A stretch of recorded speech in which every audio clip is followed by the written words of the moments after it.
రేవంత్ రెడ్డి ఆయన ఇంటి పేరు యనుమల రేవంత్ రెడ్డి అంటారు. కానీ నాకు అనిపిస్తుంది ఆయన యనుమల రేవంత్ రెడ్డి కాదు, కోతల రేవంత్ రెడ్డి.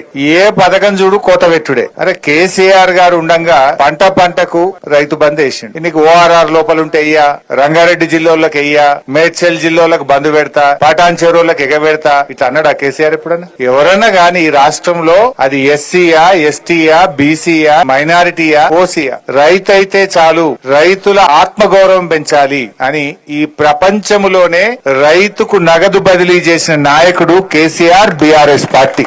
రేవంత్ రెడ్డి అప్పుడు ఏం చెప్పిండు? అర్రాస్ పాట వాడిండు. ఏ కేసీఆర్ 10 ఇచ్చిండు, నేను 15,000 ఇస్తా. కేసీఆర్ ₹1,00,000 ఇచ్చిండు, నేను తులం బంగారం కలుపుతా. కేసీఆర్ 2,000 పింఛన్ ఇచ్చిండు, నేను 4,000 ఇస్తా. ఆశ చూపించిండు, అరిచేతిలో వైకుంఠం చూపించిండు. ఇప్పుడేం చేస్తున్నాడు? రేవంత్ రెడ్డి వచ్చినాక పెన్షన్లు పెంచలేదు గాని ఇచ్చే పెన్షన్లు 1,00,000 మందికి కోత పెట్టిండు. పెన్షన్లలో కోత, కరెంటులో కోత, కేసీఆర్ కిట్ లో కోత, న్యూట్రిషన్ కిట్ లో కోత, విద్యార్థుల ఫీజు రియంబర్స్మెంట్ లో కోత, రైతు బంధుల్లో కోత, ఏది చూసినా కోతలే పెడుతుంటు. అందుకే నువ్వు యనుమల రేవంత్ రెడ్డి కాదు, కోతల రేవంత్ రెడ్డివి అంట.